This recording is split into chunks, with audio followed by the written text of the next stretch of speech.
no link também. Acho que você me enviou o link, né? Sim. Ó, começou. Vou entrar no link também para ficar. Gente, não tô conseguindo entrar. Estão me vendo já, né? Todo mundo? Vamos esperar a galera entrar, né? Agora. Esperar um pouquinho. Deixa eu pegar o link aqui do YouTube que eu vou acompanhando. Por enquanto, depois eu tenho que me concentrar na aula. Pois não dá. Você me mandou aqui o link do YouTube. Perfeito. Já no mudo.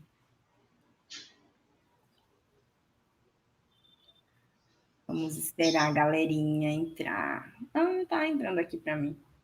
Agora foi. Boa noite, gente. Já temos 11 pessoas, eu tô vendo. Tem delay, né? Eu vou ficar me Isso. vendo aqui e depois aqui.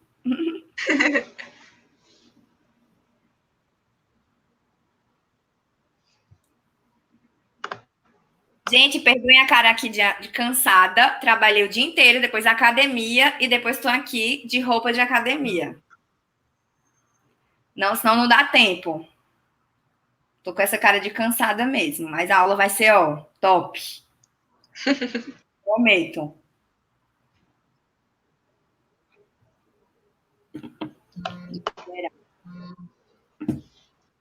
E quando der umas 8h05, a gente pode começar? A senhora que sabe, podemos sim, 8h05.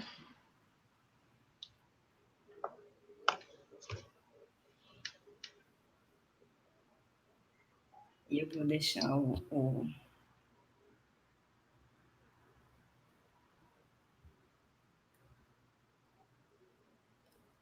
a aula já está aqui, é só colocar, né?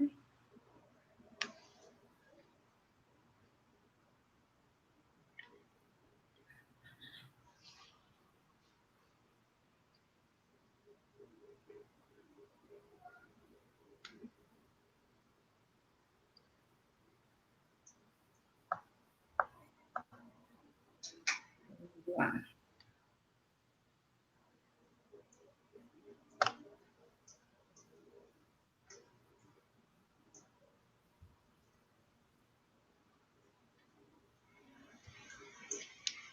Vamos lá. Vamos esperar.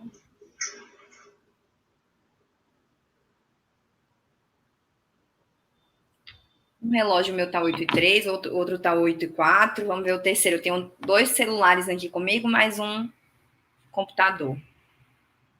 Vou seguir que tá mais atrasado. Vai, 2 minutinhos e a gente começa. Já tá, ainda tem gente entrando. Certo.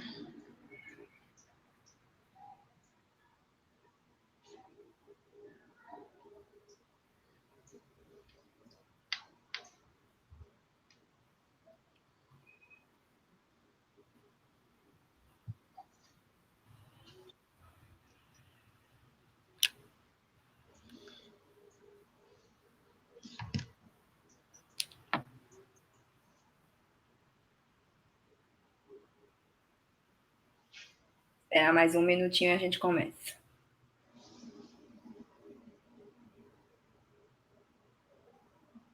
Eu tenho que colocar no modo apresentação do PowerPoint, né? Isso. Eu libero aqui e a senhora coloca no PowerPoint. Tranquilo.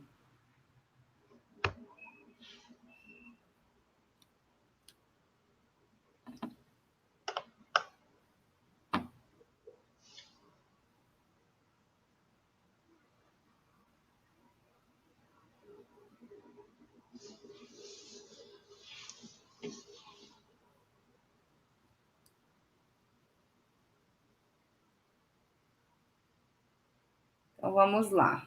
Vou começar. Gente, boa noite. Me chamo Mariana de Galiza, sou presidente da Liga Acadêmica de Dermatologia da Universidade Selma. E é com muito prazer que apresento a vocês a doutora Caroline Aguiar, que ela é médica dermatologista, membro titular da Sociedade Brasileira de Dermatologia. E o tema da nossa aula vai ser sobre melasma, um tema muito pedido, e eu tenho certeza que vamos aprender bastante na aula de hoje.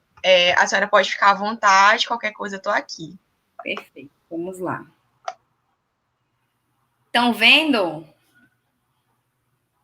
Dá uma. Sim, tá aparecendo.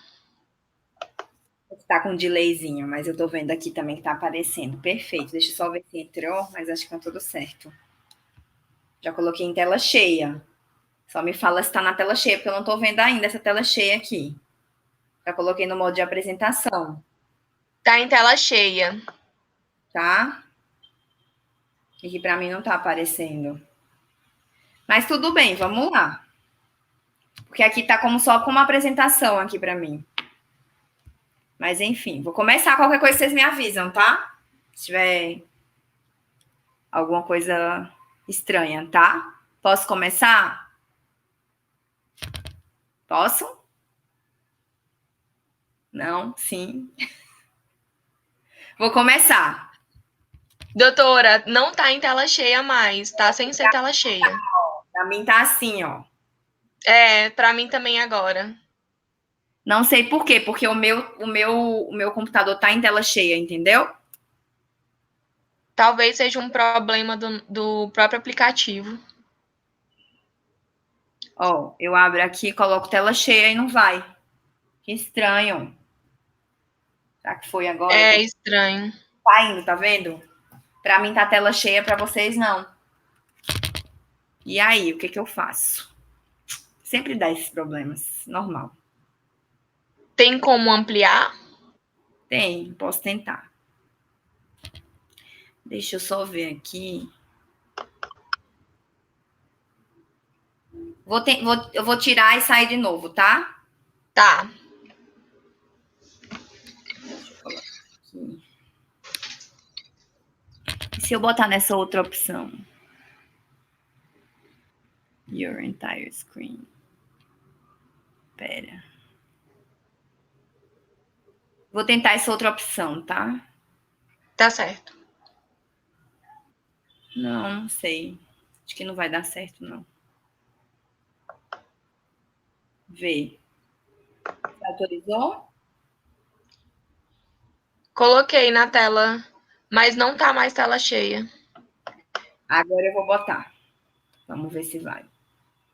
Agora foi. Foi? Pra mim não tá aqui. Agora foi. Ótimo, então vamos iniciar, gente. Então, como ela já me apresentou, sou a doutora Caroline Aguiar, tá?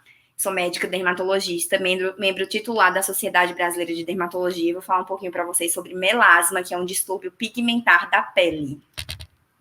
Que só o meu currículo, falando um pouquinho, eu sou graduada em medicina pela Universidade de Santo Amaro. Sou especializada em medicina de família e comunidade pela Universidade Federal de São Paulo, a Unifesp. Minha residência médica foi em dermatologia pelo Hospital Heliópolis, que é uma vaga SUS São Paulo de residência médica, aqui em São Paulo, capital. E, como eu já falei, sou médica dermatologista, membro titular da Sociedade Brasileira de Dermatologia. Então, o que é o melasma? O melasma é uma doença, tá, gente? Uma doença crônica, que é super caracterizada pela hipermelanose, ou seja, uma hiperpigmentação, um aumento do pigmento na pele, né? E esse pigmento é em áreas expostas ao sol. Ela é adquirida, então a pessoa não nasce com isso, ela adquire ao decorrer dos anos. E ela é recorrente, então a gente trata o melasma, ele vai voltar, até porque é uma doença crônica. E aqui eu coloquei esse esqueminha que fica bem legal para vocês, para lembrar que a etiologia do melasma é desconhecida, então a gente não sabe a causa específica do melasma. Existem fatores associados, mas uma causa específica, como outras doenças, não existe. E os dois principais fatores associados, sempre pensar em exposição solar, muito importante, e fatores genéticos. Então, se você tem uma mãe, um pai, um familiar com melasma, é muito maior a chance de você ter melasma. A aula é bem didática, tá? De uma forma bem fácil. Eu não gosto de aula cansativa, nunca gostei, tá? Então, eu tentei sintetizar aqui de uma forma bem interativa e bem fácil para vocês. E no final, se tiver dúvidas, vocês podem me perguntar, tá bom? Em relação a fatores desencadeantes, quais são outros fatores associados a essa doença? Gravidez, terapias hormonais, alterações hormonais. Inclusive, eu fiz durante a residência um relato de caso em que a gente tinha um paciente com melasma que não tinha nada de fator associado. E a gente fez uma triagem, né, laboratorial nessa paciente. Ela veio para a gente com um hipotireoidismo subclínico, porque ela não tinha sintomas de hipotireoidismo, né? Na primeira consulta, ela não tinha um diagnóstico nem sintomas disso. E anticorpos alterados. Então, a gente fez justamente esse relato para Congresso, correlacionando a questão da tireoide e do melasma, que pode estar via associada. Ansiedade, medicamentos como alguns medicamentos psicotrópicos. Luz visível, que é essa luz aqui do LED ring que eu estou usando aqui na frente, essa luz branca aqui do meu lustre, tá? A luz do celular, a luz da TV, tudo isso pode piorar o melasma. Cosméticos, por que cosméticos? É de forma secundária. O cosmético, ele vai penetrar na pele e ele pode causar uma irritação por algum motivo, e isso gera uma dermatite de contato que pode estimular a pigmentação da pele pelos melanócitos, tá? Que pode estimular o melasma ou ser só uma hipercromia pós-inflamatória, mas nesse caso a gente está falando do melasma em específico, então isso também pode induzir ao melasma. Poluição do ar. Existem outros fatores associados, mas aqui eu coloquei alguns dos principais. Em relação à epidemiologia dessa doença, deixa eu só tirar aqui, desculpa, saiu do... É que eu ia tirar, tem uma barrinha cobrindo o meu slide, eu não consigo ler. Vocês estão conseguindo ver, né? Deixa eu só tirar essa barrinha, porque eu não consigo ler meu slide. Não sei como é que tira. Ah, agora foi. Não. Só um minutinho, gente. Eu não consigo tirar essa barrinha do meu slide. Eu vou tirar aqui, vou só pegar a porcentagem, porque eu queria mostrar para vocês essa porcentagem, tá? Se tiver alguma coisa que eu não consiga ler, eu tiro da apresentação e ponho de novo para vocês. Então, aqui é a epidemiologia, tá? A face de mulheres jovens, né? Geralmente é mais predominante em mulheres, tá? Ocorre em todos os grupos raciais, mas a gente sabe que o componente de miscigenação, um paciente miscigenado, ele tem mais chance de ter melasma. Aí aqui tá, agora eu consegui ler a porcentagem que para mim tá escondendo, tá? Essa barrinha, acho que para vocês também. Então, se essa barrinha ficar em alguma coisa importante, eu tiro da apresentação, leio e depois falo para vocês. Então, aqui tá 10% de homens, né? É uma porcentagem pequena. As mulheres, elas realmente têm mais melasma do que os homens. 8,8% de mulheres latinas, e ele é mais predominante nos fototipos mais altos, tá? Do fototipo 4 ao fototipo 6. Outro dado super interessante epidemiológico é que é a terceira doença mais atendida nos consultórios dermatológicos. Então, óbvio que vocês têm que pedir por esse assunto. Se vocês querem ser futuros dermatologistas, vocês têm que saber muito bem sobre melasma. Então, um pouquinho da fisiologia da pigmentação da pele, né?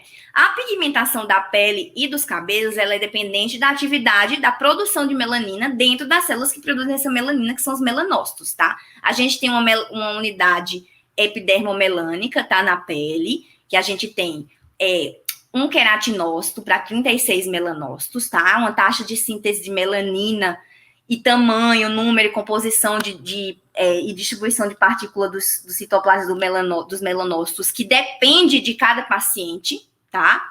E a natureza química da melanina também depende. Tem a feomelanina e a eumelanina. As organelas em que a gente tem a síntese e a distribuição da melanina que estão dentro dos melanócitos são os melanossomos, tá bom? E os melanócitos, eles se localizam na camada basal da epiderme. Então, e ocasionalmente na derme. Eles projetam seus dendritos, que são essas perninhas, tá? Para cima, para a epiderme. Então, eles ficam na base, na transição entre a epiderme e a derme, projetam essas perninhas e eles depositam esse pigmento nos queratinócitos, tá bom? Então, eu não sei se eu falei errado, acho que eu me confundi. Eu falei um melanócito para 36 queratinócitos, tá, gente? Então, a gente tem uma célula maior, que é esse melanócito. Não sei se eu falei errado, qualquer coisa me corrijam. Mas a gente tem essa célula maior, que é o melanócito, e ele vai distribuir a melanina para 36 queratinócitos. É uma média, né, que a gente tem na literatura. Em relação à fisiopatologia, como eu já falei, existem fatores associados, tá? E quais são os principais fatores associados? A gente tem fatores genéticos, como eu já falei para vocês, e a radiação ultravioleta, que são os principais. A gente também tem fatores hormonais endógenos e exógenos. Exógenos, como eu já falei, utilização de, por exemplo, anticoncepcionais, hormônios, né?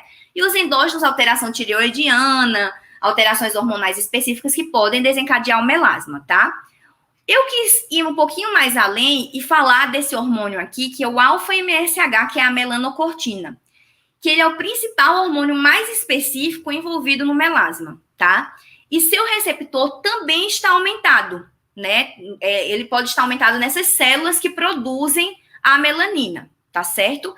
E sabe-se que o estresse e a radiação ultravioleta pode aumentar a síntese desse hormônio. Aqui eu só coloquei essa cascata para vocês verem a cascata da produção da melanina. Como, não vou explicar isso para vocês, né? Não é algo muito específico e nem vem ao caso nessa aula, mas para vocês verem como é um processo complexo, tá?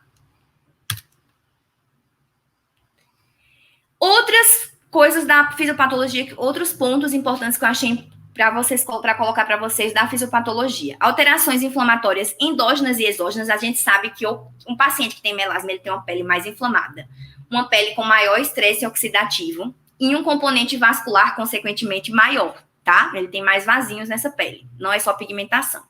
E tem paciente que tem componente vascular a mais do que outros, e isso vai depender de cada paciente, tá? Então, a gente sabe que a pele com melasma, ela tem uma densidade maior de mastócitos na derme. Os queratinócitos, né, que são as nossas células da pele, elas produzem muitas citocinas, que são substâncias pró-inflamatórias, que estimulam a inflamação, e, consequentemente, estimulam essa melanogênese também, tá? Aqui é só mostrando as organelas, tá, que produzem a melanina e distribuem essa melanina dentro do melanócito, que são os melanossomos. Outra coisa muito interessante que eu peguei, inclusive, da última aula do Recicla Web da Sociedade Brasileira de Dermatologia, que é uma aula que sempre traz muitas novidades, principalmente da questão teórica das doenças, então acho super legal. O que é que a gente sabe também do melanócito, né, da célula que produz melanina do paciente que tem melasma? Ele é hipertrófico, então é uma célula mais gordinha, maior. E os dendritos, que são essas perninhas que eles distribuem a melanina para os queratinócitos, eles são mais proeminentes. Isso é uma coisa até meio lógica, né? Mas isso foi comprovado. Então, faz todo sentido. É um melanócito mais potente, digamos assim. Ele produz mais melanina. Aí a gente tem a questão das alterações vasculares no paciente que tem melasma, né? A gente tem um aumento do número e os vasos mais dilatados. Inclusive, dependendo do paciente, a gente consegue ver isso na dermatoscopia. Se o paciente, quando chega para mim na prática, eu vejo que ele tem um componente vascular maior, eu vou direcionar também o tratamento para isso, né? A gente também tem aumento do fator de crescimento endotelial nos queratinócitos, o que vai estimular essa proliferação vascular. Outra coisa bem interessante, a gente tem um componente neural, né? Uma maior expressão do receptor de crescimento neural nos queratinócitos e de fibras nervosas hipertróficas na derme superficial, tá?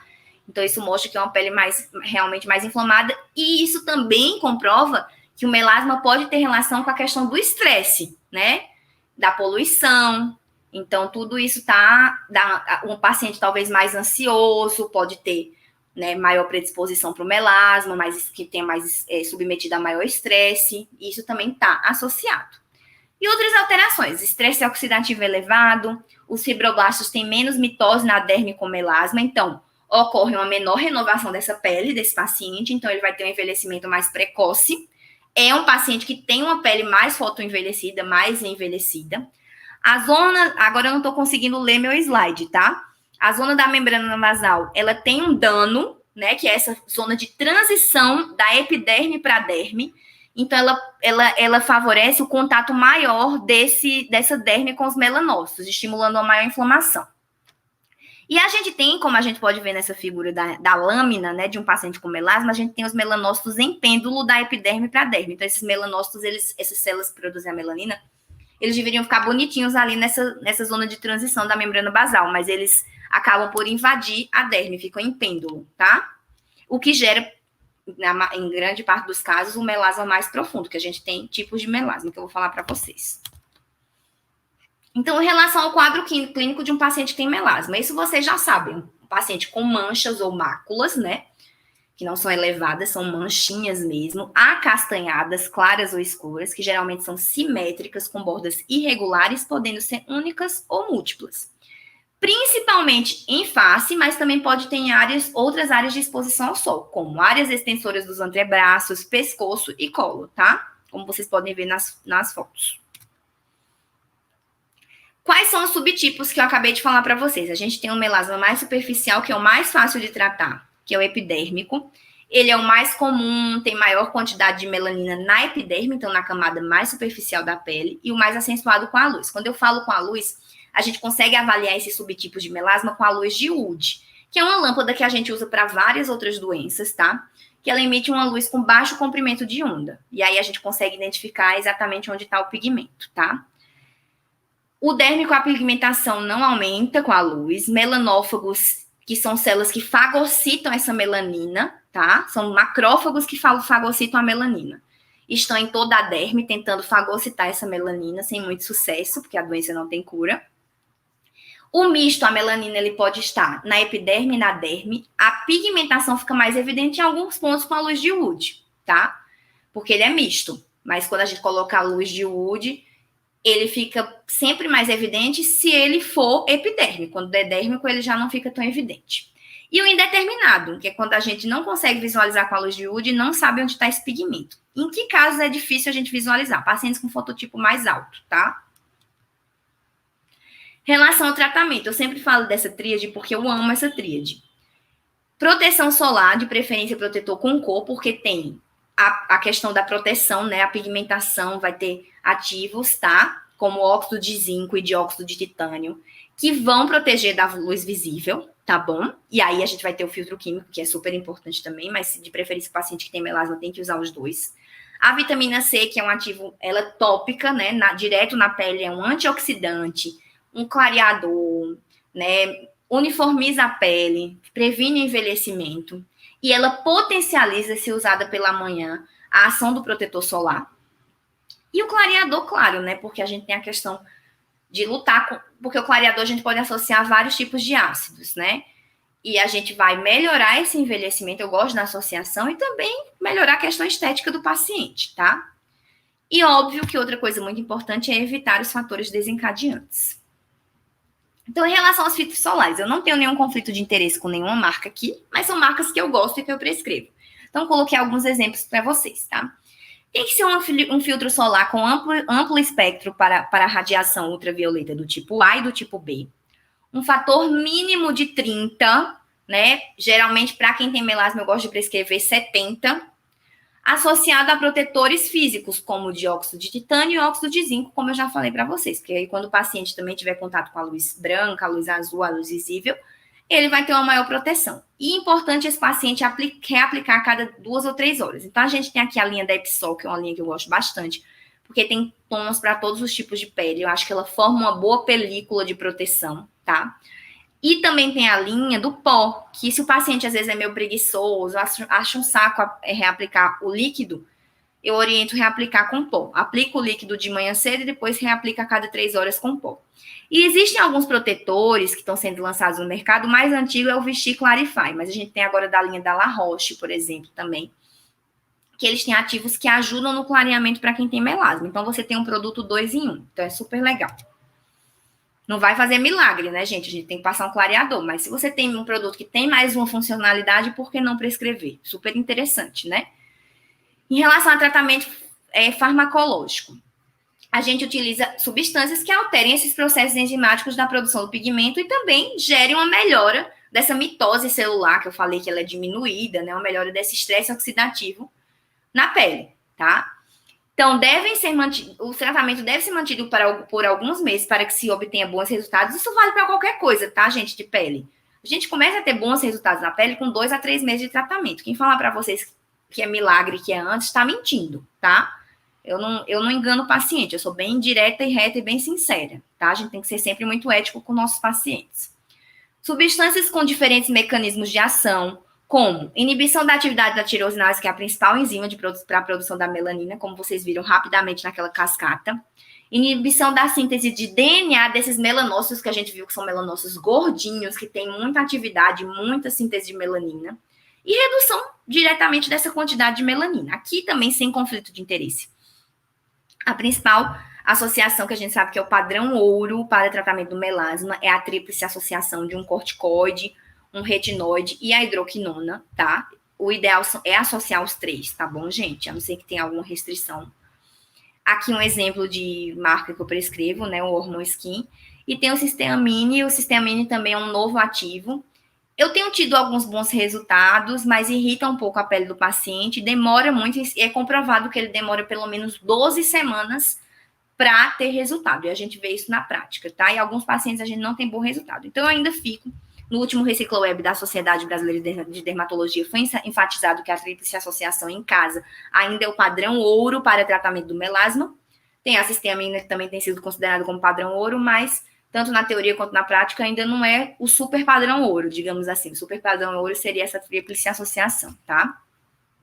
Em relação à hidroquinona, né, que é uma substância que sempre me perguntam tanto, a famosa hidroquinona, que muitas pessoas ainda insistem em usar por conta própria e, claro, vão ter complicação, porque é uma substância, é super sério e tem que ser usado com médico dermatologista. E eu vou mostrar o porquê para vocês podem ver nessa foto ao lado. É uma das substâncias principais, o que é que ela faz? Ela inibe a tirosinase, que é essa enzima precursora da síntese de melanina, inibe a síntese de DNA e RNA e degrada melanossomos. E o que ela vai fazer? Destruir melanócitos. Então, se a gente usar de forma errada e prolongada, vai ocorrer isso daqui que vocês estão vendo nessa primeira foto, que é a leucodermia em confete, que são essas máculas acrômicas ou hipocrômicas que ocorrem pela nada mais, nada menos que pela destruição desses melanócitos. E, gente, destruir melanócito a gente não consegue repigmentar. Mancha branca é muito mais difícil de tratar que mancha escura. Então, tem que ter muito cuidado, tá? Eu tive uma mancha por queimadura na minha barriga que eu tive que fazer laser, fototerapia, um monte de coisa. E ela demorou 2 anos para repigmentar porque tinha ilhota de melanócito. Aqui a gente não tá vendo ilhota nenhuma dentro dessas lesões. Então, realmente teve destruição de melanócito. E nessa foto de baixo, a gente tem a ocronose, né? Que é um excesso de meio que um efeito rebote, que esse termo é meio errado, né? Por hiperpigmentação, tá? E isso ocorre principalmente em negros. Em relação à tretinoína, ela inibe a tirosinase, tá bom? Que também, como eu já falei, bato na tecla novamente, é essa enzima precursora, tá? Da formação da melanina, reduz o espessamento da camada granulosa, dispersa o pigmento contido dos melanócitos e aumenta esse turnover celular, essa mitose. Como é uma pele mais envelhecida, que não tem tanta divisão celular, a tretinoína, o ácido retinóico, vai ajudar isso. Tanto que a gente sabe que é comprovado que o retinóide ele é um dos melhores ativos para o envelhecimento. Né? É bom e barato. Ao contrário do que muita gente fica fosforilando aí. Eu sempre falo dos retinoides. E ela não altera o número de melanócitos, tá? O ácido cógico não utilizo muito, inibe a tirosinase, mas é mais fraquinho, a gente pode associar em algumas associações de manipulação, tá? O ácido azelaico também para melasma não é tão incrível, a gente pode utilizar mais para gestantes que têm melasma e querem tratar, porque ele é permitido na gestação. Ele tem uma ação seletiva sobre melanócitos hiperfuncionantes e é um inibidor competitivo do receptor da tirosinase, mas demora muito, o clareamento inicia-se muito tarde, a gente tem muita irritação pelo ácido azelaico, tá? E não tem tantos bons resultados, mas pode ser utilizado. O ácido ascórbico é a vitamina C, como eu já falei para vocês. Uma coisa legal dela é que ela interage, muita gente não sabe, ela tem uma interação com o cobre no local de ação da tirosinase. Ele é um cofator, lembra da época da bioquímica? Ele é um cofator para produzir, para permitir que essa tirosinase haja e ocorra a produção da melanina. Então, a vitamina C, o que ela vai fazer? Ela vai se colocar no lugar desse cofator e vai impedir a ação dessa tirosinase. Olha que legal. Tem uma ação antioxidante, como eu já falei, potencializa o efeito fotoprotetor, mas assim, a ação isolada dela no melasma não é tão boa, a gente tem que associar ela a outros tratamentos, tá? Porque é uma molécula super, a gente sabe que é muito rapidamente oxidada, a gente vê aquele frasquinho de vitamina C que ele fica escuro rapidamente, apesar de os fabricantes garantirem, né, dessas boas marcas de confiança que a gente prescreve, garantirem a eficácia mesmo com esse escurecimento, tá bom? Mas a gente sabe que é facilmente oxidada. Imagina no rosto, né? Quando tira do frasco e coloca no rosto. Aí é que é mais fácil mesmo. Então, a ação é legal, mas não é só isso. O arbutin é algo que eu prescrevo em associação com alguns manipulados. Ele inibe a tirosinase e é um derivado da hidroquinona. Corticoides também podem ajudar, porque a gente sabe que é uma pele mais inflamada, então eles vão ter uma ação anti-inflamatória, inibindo a produção das prostaglandinas, tá? Que são substâncias pró-inflamatórias. A gente utiliza mais corticoides de alta potência, mas eu gosto de utilizar em associação, naquela tríplice associação, com a hidroquinona e o ácido retinóico, tá? O uso prolongado também tem muito risco de acne, atrofia, telangiectasias, tá? Em relação ao ácido tranexâmico, excelente opção também, principalmente para quem tem um componente mais vascular mais acentuado. Ele pode ser utilizado via oral e tópico, mas eu prefiro via oral. Até me perguntaram hoje no Instagram sobre isso, e eu falei isso, que eu prefiro ele tópico, não utilizo ele muito via oral, tá? Mas se o paciente for refratário, ou se o paciente tiver um componente vascular muito forte, por exemplo, até uma rosácea associada a um melasma, tá? Ele é uma droga hidrofílica inibidora da plasmina, tá? Impede essa conversão da plasmina em plasminogênio, que essa cascata da plasmina em plasminogênio é super complexa, mas ela vai ativar leucotrienas, prostaglandinas, que vão propiciar uma maior inflamação da pele, isso óbvio, mas eles também estimulam os melanócitos a produzir a melanina. Então, a gente vai agir nessa via, tá? E ele é classicamente utilizado como um antifibrinolítico, mas a gente viu que nessa via também tem essa hiperpigmentação. Atua também na prevenção da pigmentação induzida pelo sol, isso é legal. E reduz essa hiperpigmentação, como eu já falei, ocasionada pelo melasma. Cisteamina tem sido considerado o mais potente clareador, mas ainda fica com a tríplice associação, tá? Ela inibe os melanócitos funcionantes e diminui o número daquelas organelas que eu falei para vocês. Lembra? Dos melanossomas que são transferidos para os queratinócitos. Como eu já falei, demora mais ou menos umas 12 semanas para começar a sua ação de clareamento. E aí a gente tem essas associações que eu já falei para vocês, né? Por que é bom a associação? A gente aumenta a eficácia dos produtos e diminui os efeitos colaterais associando as substâncias. A mais utilizada, como eu já falei, fórmula de Kligman, de tríplice associação, que é hidroquinona, ácido retinóico, dexametasona ou algum outro corticoide, tá? E pacientes que têm a pele muito sensível e tendência a um componente vascular maior, tem um aumento de vasos na derme superficial, tá? Então, a gente tem que ficar de olho nisso. Aí, alguns desses pacientes, eu não prescrevo a tríplice associação. Eu prescrevo algum manipulado com ácido retinóico, um ácido tranexâmico e algum outro clareador, tá? Então, tudo depende, tudo é individualizado. O que eu tô falando é de literatura, evidência científica no geral. Mas óbvio que a gente tem que ter o feeling e a prática do dia a dia com os pacientes, tá? Tratamento oral. A gente tem alguns antioxidantes, como o piquenogenol, que é um derivado do pinheiro, Pinus pinaster e o Polypodium leucotomas, tá? Eles têm atividade antioxidante e anti-inflamatória, o ácido tranexâmico via oral, que eu já falei para vocês, melatonina, vitamina C, não se usa tanto via oral, alfa-tocoferol, tá? Só para vocês saberem que existe, a gente pode utilizar associado no melasma. No primeiro momento, eu não associo muito não, tá, gente? Mas se é um melasma mais refratário, um paciente de mais tempo, a gente acaba entrando com esses medicamentos via oral. Na minha conduta, tá? Não é tratamento de primeira linha. Então, aí o médico que vai direcionando o que ele acha melhor para o paciente. Em relação aos peelings, eles aumentam a resposta do clareamento da pele, tá? A gente utiliza mais, não é primeira linha é o tratamento em casa. A gente utiliza mais em casos que não respondem ao tratamento farmacológico isolado. O mais utilizado é o peeling superficial com ácido retinóico. Eu gosto muito de utilizar o de Gessner com ácido retinóico. E podem causar irritações e hiperpigmentação pós-inflamatória, né? O ácido tem esse risco. Lasers e luz intensa pulsada não são primeira linha. A gente pode utilizar em pacientes resistentes ao tratamento ou se o paciente tem disponibilidade, pode arcar com os custos desse tratamento. Por que não associar? Pode deixar o tratamento em casa de primeira linha e associar com o tratamento no consultório. Ainda mais o paciente ele quer ter um resultado mais rápido. Por que não associar? Podemos fazer isso. A gente sabe que não é primeira linha, mas se o paciente tem essa disponibilidade, por que não? Podemos fazer sim, indico bastante, tá? Associado com o tratamento em casa. Tem que ser utilizado com cautela, né, com os parâmetros adequados, fluências mais baixas, para evitar a piora do quadro ou uma hipercromia pós-inflamatória em cima do melasma. Então, inflamou a pele e pigmentou, tá? Deve ser precedido pelo uso tópico de clareadores, no geral. Assim, o ideal é que o paciente prepare essa pele, mas às vezes a gente até começa sem preparar a pele, mas aí associa com o uso do clareador em casa. Qual a tecnologia de laser melhor? A luz intensa pulsada, deixando claro para vocês, ela não é um laser, tá? Ela é uma luz. O laser é uma luz, mas é uma luz classificada em laser. A luz intensa, falando bem fácil para vocês.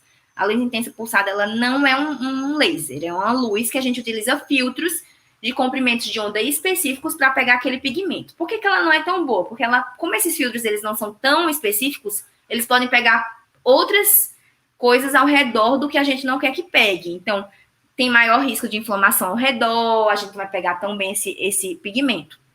O laser, se for um laser adequado para melasma, é melhor. Qual é a tecnologia que eu utilizo? Eu gosto do laser Nd:YAG, que tem afinidade por pigmento, pela melanina, que é o cromóforo que a gente chama, né? Que é aquilo que a luz ela tem que pegar e destruir.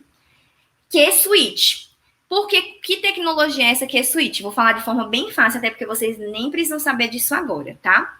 Mas é uma tecnologia em que os picos de emissão da luz do laser, eles são feitos em nanosegundos, então é super rápido, é mais rápido do que outros tipos de laser. E aí esse laser, essa luz, ela consegue ir direto no pigmento, super direcionado naquele comprimento de onda e no parâmetro que a gente coloca, tá? E explodir esse pigmento. Então, ela vai direto no melasma sem causar um aquecimento da pele ao redor, evitando, assim, complicação, inflamação e, consequentemente, hiperpigmentação e complicações. Então, é um laser muito mais seguro. A gente tem baixíssimas... Óbvio que todo procedimento tem complicação, nada é isento, mas a gente tem baixíssimos índices de complicação se for usado adequadamente. Então, sem conflito de interesse, mas eu utilizo a plataforma Spectra, tá? Adoro. Utilizo bastante. O microagulhamento em MMP não é primeira linha, ele é minimamente invasivo, tá? Ele induz ao remodelamento dérmico, incluindo a neocolagênese e neoelastogênese, tá bom? E a gente gosta de colocar ativos despigmentantes após, que é o chamado drug delivery. Vitamina C, ácido tranexâmico, existem várias mesclas. Gente, acho que meu computador vai descarregar. Mas já tá acabando. Deixa eu só ver quantos por cento eu tenho aqui. Tenho 10 minutos. Eu vou ter que ir para o escritório. Eu vou só terminar aqui e aí eu vou para lá. Como prevenir, então, esse melasma? Fotoproteção principal, tá? Não basta só a base. Essa base, a gente tem que ver a composição dessa base. Se ela realmente tem esses ativos que eu falei para vocês, que absorvem efetivamente essa luz visível. Isso daqui eu também tirei do ReciclaWeb, da Sociedade Brasileira de Dermatologia, que o pior comportamento, olha que interessante isso, eu não sabia, assisti a aula, aprendi. O pior comportamento que a gente vê de produtos para melasma é BB cream e produtos com efeito primer. Então, eu não prescrevo esses produtos para paciente que tem melasma. A gente sabe que alterações hormonais, ingestão hormonal pode piorar, então a gente troca o anticoncepcional oral pelo DIU. Óbvio que evitar a exposição solar em excesso, utilizar roupas com proteção solar, chapéus, bonés, óculos escuros, sombrinhas e guarda-sóis. 3 mitos, né, que sempre a gente tem que esclarecer nas mídias sociais, principalmente, que eu sou bem ativa, quem me acompanha sabe. Então, as pessoas acham que melasma tem cura, que existe milagre, não tem cura, tá? Já dou o banho de água fria em todo mundo. A principal medida é a fotoproteção, mesmo em dias nublados. Então, tá nublado, tem que sair de protetor solar. E não existe uma causa, tá bom? Aqui alguns memes, algumas frases em relação ao melasma, tá? A disciplina e a mudança de hábitos são a chave para o sucesso. Aí aqui, olha, esse meme eu achei bem engraçado. Depois a bonita não sabe porque o melasma piorou, né, gente? Fica direto no sol, não tem como. A gente vai tratar, esse paciente não vai melhorar, ou vai melhorar e depois vai voltar tudo. E esse daqui achei engraçado também. Melasma, eu tenho. Sei que não tem cura, mas existe tratamento. Olha o tratamento aqui, uma burca praticamente. Não precisa disso, né? Se você tem um bom dermatologista e está bem orientado e tem disciplina, hábitos legais, você vai ter uma boa efetividade no seu tratamento, sendo consciente de que essa doença não tem cura, tá? Aqui são minhas referências bibliográficas. Eu sempre coloco esse último slide para vocês darem uma forcinha para mim. Me sigam nas minhas redes sociais, no meu Instagram, no meu TikTok, na minha página do Facebook. Eu tenho um canal no YouTube também. Eu tenho um canal no Telegram super legal de dicas e cuidados com a pele, que eu tô meio ausente, mas eu vou voltar, prometo. Mas já tem umas dicas super legais lá. E usem meu filtro no Instagram, tá? Que eu acabei de lançar agora no meu Instagram. Entrem lá no Instagram que eu lancei um filtro novo, mas ele é super natural, não vai deixar ninguém com a cara deformada. Mas aqueles dias que a gente tá meio assim, aí vocês usam, vocês vão gostar. E é isso. Eu acho que meu computador vai descarregar. Então, se tiver muitas perguntas, eu vou para lá para o escritório. Mas ainda tenho 6 minutos aqui de bateria. Bom, gente, alguém tem alguma dúvida? Coloque no chat para a doutora Caroline responder rapidinho. Se alguém tiver alguma dúvida. Estou tirando aqui o anel de LED, tirei meu celular, porque tudo isso consome a bateria, né? Gente, consumiu tão rápido a bateria do meu computador. É claro, né? Vou parar de compartilhar a tela. O pessoal tá só compartilhando a aula maravilhosa. Obrigada, gente. Eu tentei falar de uma forma bem didática para vocês. Alguém tem alguma dúvida para poder a gente tirar aqui? Acho que por enquanto só elogios mesmo, doutora Caroline. Eu também tenho. Super agradeço, foi ótima aula, super esclarecedora, de uma forma bem leve. Porque aula maçante não dá, gente. Que bom que vocês gostaram, fico feliz.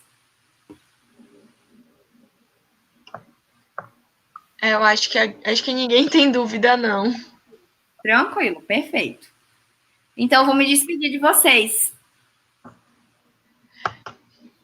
Certo, muito obrigada, doutora Carolina. Estou muito feliz por essa ter aceitado e ter conseguido colocar na sua agenda a nossa aula.